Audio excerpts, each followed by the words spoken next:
नाज़रीन, एक बड़ा सवालिया निशान या एक बड़ा सवाल जो हर बंदे के जहन में है कि पाकिस्तान तहरीक इंसाफ या पाकिस्तान मुस्लिम लीग नून ये इलेक्शंस में कितनी कितनी सीट्स जीतेंगे और क्या आफ्टर इलेक्शन के बाद पाकिस्तान तहरीक इंसाफ को मैदान में आने से या हुकूमत साजी से किस तरह से रोका जा सकेगा। ये पॉसिबिलिटीज़ हैं, इन सवालात के जवाब ढूंढेंगे हम आज के प्रोग्राम में। अच्छा, प्रोग्राम के आगाज़ पे मैं पाकिस्तान तहरीक इंसाफ वालों की एक नई प्लानिंग आपको बता दूं कि इतने मुश्किल सरकमस्टांसेस में, इतने मुश्किल हालात में भी एक बहुत बड़ी डेवलपमेंट हुई है। हुआ कुछ यूँ है कि मेरे पास एक लिस्ट है जिसमें अप्रोक्सीमेटली कुछ 24 शहरों के जो नेशनल असम्बली के कैंडिडेट्स हैं, वहाँ पे पाकिस्तान तहरीक इंसाफ के 2 या 3 मुतवक्के उम्मीदवार जो कि स्टैंड कर रहे थे, खड़े हुए थे इलेक्शंस में, उन्होंने क्या किया है कि पाकिस्तान तहरीक इंसाफ की एक नई मीटिंग हुई है और उस मीटिंग के बाद जो जिस हल्के में भी 2-2 या 3-3 उम्मीदवारान खड़े हुए थे, उसमें से जो कमज़ोर उम्मीदवारान या वो लोग जिनको पार्टी ने टिकट इशू नहीं किया था, वो विदड्रॉ कर गए हैं। और सबसे बड़ी बात ये नहीं है कि वो विदड्रॉ कर गए हैं, बल्कि उन्होंने अपने जो दूसरा अपना साथी वहाँ पे उम्मीदवार है पाकिस्तान तहरीक इंसाफ का, उन्होंने उसकी इलेक्शन कैंपेन करने का ज़िम्मा उठा लिया है। मैं आपको अगर एक छोटी सी एग्जांपल दे दूं, ये लिस्ट बहुत बड़ी है। डेरा गाजी खान के भी लोग हैं, फैसलाबाद से भी हैं, हमारे सेंट्रल पंजाब के भी लोग हैं, और केपी में एक बड़ी लिस्ट है। वहाँ पे ज़ाहिर सी बात है पाकिस्तान तहरीक इंसाफ डोमिनेंट है और इसलिए वहाँ पे तो ये रेशो ज़्यादा होनी ही होनी है। तो अगर फॉर एग्ज़ाम्पल हम लोग बात करें, मैंने आपको पहले ही बताया था कि हमारे अपने हलके दीपालपुर में तो वहाँ पे जो बोदला साहब हैं उनको टिकट इशू नहीं हुआ था पार्टी की तरफ से, लेकिन फिर उसके बाद हमने देखा कि किस तरह से उन्होंने सेक्रीफाइस किया और वहाँ पे जो चौधरी तारिक इरशाद खान साहब हैं उनके मुकाबले में उन्होंने विड्रॉ कर दिया। और फिर ना सिर्फ बिलाल उमर बोदला ने विड्रॉ किया बल्कि चौधरी तारिक इरशाद खान की कंपेन भी वो कर रहे हैं। सिमिलरली इसी तरह से अप्रोक्सीमेटली एक लंबी लिस्ट है पाकिस्तान तहरीक इंसाफ के कैंडिडेट्स की जो कि विदड्रॉ कर गए हैं और उन्होंने अपने जो साथी उम्मीदवार हैं उनकी कैंपेन शुरू कर दी है। अब हम आ जाते हैं इलेक्शन डे के ऊपर और इलेक्शन के रिज़ल्ट के ऊपर। मैंने आपको इसके ऊपर हमने पूरा एक प्रोग्राम किया था। मैंने आपको सीट्स वाइज और हल्का वाइज आपको बताया था कि किस सूबे में कितनी सीट्स हैं और किन सीट्स पे पाकिस्तान तहरीक इंसाफ का पलड़ा भारी है। अच्छा, अब हम सबसे पहले अगर छोटी सी बात कर लें तो केपी में इस वक्त 45 सीट्स हैं नेशनल असम्बली की। उन 45 में से ये कंफर्म इतलात हैं कि 30 या 30 या 35 सीट्स ऐसी हैं जिस पे Pakistan Tehreek Insaf one sided election जीत रही है। अच्छा, अब अगर हम आ जाएं सेंट्रल पंजाब में, ठीक है जी, हम समझ लेते हैं कि पंजाब में पोजीशन वो नहीं है जो केपी में है, यहाँ पे ज़री सी बात है, सख्ती है। लेकिन आपको एक मज़े की बात ये बता देता हूँ कि लाहौर की सीट्स, फिर उसके बाद जो बड़े जो हमारे बिग सिटीज़ हैं जैसे कि पिंडी है, इस्लामाबाद है, फिर उसके बाद मुल्तान है, फैसलाबाद है, गुजरांवाला है, सरगोदा है, ये जो बड़े शहर हैं जो कैपिटल सिटीज़ हैं, वहाँ पे भी पाकिस्तान तहरीक इंसाफ की पोजीशन बहुत मजबूत है। अब अगर फॉर एग्ज़ाम्पल जो 140-41 के करीब हमारी पंजाब की सीट्स हैं, उसमें से भी 50% ऐसी सीट्स हैं जहां पे पाकिस्तान तहरीक इंसाफ का जो हमायत याफ्ता उम्मीदवार है वो कामयाब होता हुआ दिखाई दे रहा है। पाकिस्तान मुस्लिम लीग नून को मैं बार बार ये कह रहा हूँ कि इतनी सपोर्ट के बावजूद, इतने बैकअप के बावजूद भी पाकिस्तान मुस्लिम लीग नून 40 से 45 से ज़ायद सीटों पे जीतती हुई दिखाई नहीं दे रही।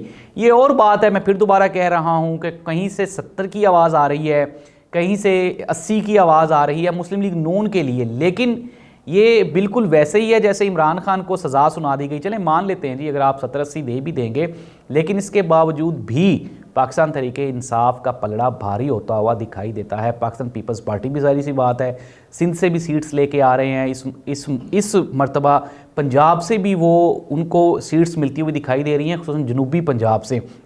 अब ऐसी सूरत हाल में अब फिर वही वाली सिचुएशन बन जानी है कि अब फॉर एग्ज़ाम्पल बिलावल भुट्टो जरदारी का कुछ नया प्लान है, वो कुछ नया करना चाहता है। अब की बार वो मियां शहबाज शरीफ और नवाज शरीफ के पीछे खड़ा नहीं होना चाह रहा। अगर ये बात वाकई ही हकीकत में कन्वर्ट हो जाती है, तब्दील हो जाती है, तो आपको एक नया आपको ग्रुप तश्कील होता हुआ दिखाई देगा। ज़ाहिर सी बात है पाकिस्तान तहरीक इंसाफ को मैं फिर कहता हूँ कि जिस तरह वो कहते हैं ना, ब्लेसिंग इन डिसगाइज, कि उनको कुछ ना कुछ चीज़ें उनके फ़ायदे में गई हैं। सबसे बड़ी बात यह है कि उनके सारे कैंडिडेट्स आज़ाद हैं, उनके पास 3 दिन का टाइम होगा इलेक्शन के बाद। अगर फॉर एग्जांपल इमरान खान कोई बड़ी डेवलपमेंट कर लेता है और किसी ऐसी जमात के साथ जो कि हुकूमत बनाने जा रही होगी सिवाय मुस्लिम लीग नून के, ये और बात है कि इमरान खान साहब ने कल भी अपने बयान में कहा कि मैं आसिफ अली जरदारी के साथ हाथ नहीं मिलाऊंगा, लेकिन आसिफ अली जरदारी का कहा गया, बिलावल भुट्टो जरदारी का नहीं कहा गया। और आपको पता है कि सियासत में बाप और बेटा चाहे हों, लेकिन वो 2 मुख्तलिफ ऑप्शंस होती हैं।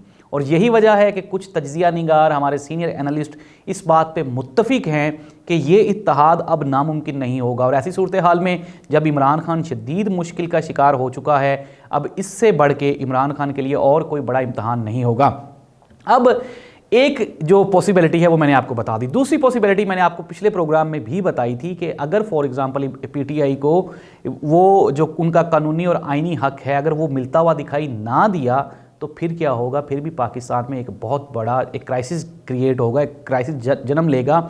वो ये है कि पाकिस्तान तहरीक इंसाफ के उम्मीदवार ने अगर दोबारा रिज़ाइन कर दिया तो फिर इट मीन्स दैट कि 50% हलकों पे आप दोबारा इलेक्शंस अनाउंस करेंगे, जो कि मुमकिन दिखाई नहीं देता। और मेरा भी जहाँ तक ये ख्याल है कि ये जो तबसरा है या तज्जिया है ये कोई इसकी ग्राउंड रियलिटी से मैच नहीं करता। इमरान खान पहले भी एक मरतबा रिज़ाइन कर चुके हैं, अब वो सिस्टम से बाहर नहीं जाना चाह रहे, तो सिस्टम में रह के खेलना ये ज़्यादा बेहतर ऑप्शन होगी पाकिस्तान तहरीक इंसाफ के लिए। और इस तरह से मुश्किल बढ़ती जा रही है मियाँ साहिबान के लिए। और मैंने कल के प्रोग्राम में भी आपको बताया कि वही वाला जो उनकी डिमांड है कि पूरी की पूरी फैमिली को सेट किया जाए, तो वो मुश्किल ही नहीं नामुमकिन दिखाई देती है। नाज़रीन, पाकिस्तान वाकई एक नाजुक मरहले पे आन खड़ा हुआ है। ये तो बात हकीकत है कि 70 साल से हम इसी नाजुक दौर से गुजर रहे हैं। पता नहीं ये जो दौर है ये गोल है, हम जहाँ से चलते हैं फिर वहीं पे आ जाते हैं, जहाँ से चलते हैं फिर वहीं पे आ जाते हैं। लेकिन नाज़रीन, अब की बार हालात वाकई ही इंतहाई कमज़ोर और कशीदा हैं। मुल्की इकॉनमी की जो सूरत हाल है वो आपके सामने है। हमारी अंदरूनी और बैरूनी जो ताकतें हैं या फिर हमारे जो दुश्मन हैं हमारे अंदरूनी और बैरूनी, वो भी इस चीज़ के इंतज़ार में हैं कि कोई बड़ा सानहा रूनुमा हो जाए।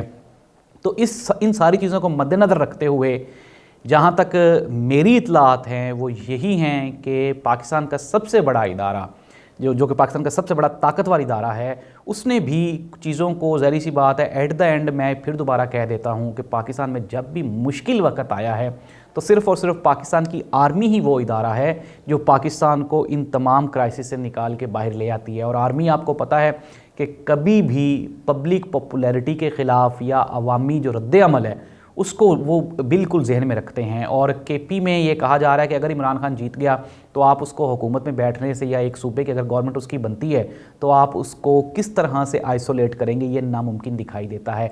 और इसके ऊपर तमाम इदारों की, तमाम ताकतवर लोगों की नज़रें हैं। और पाकिस्तान तहरीक इंसाफ को वो जो मियाँ नवाज शरीफ साहब का ख्वाब है या ये शरीफ फैमिली का ये ख्वाब है कि पाकिस्तान तहरीक इंसाफ को आइसोलेट कर दिया जाए, इनको बिल्कुल इक़्तिदार से अलग कर दिया जाए, तो ये मुमकिन दिखाई नहीं देता, ये नामुमकिन दिखाई देता है। और इमरान खान को भी इस चीज़ का अंदाज़ा है। और यही वजह है कि मैं आपको कई प्रोग्राम्स में बता चुका हूँ कि वो 8 फरवरी का इंतज़ार कर रहे हैं। और देखना फिर यही होगा कि आया कि वोट कितने पड़ते हैं।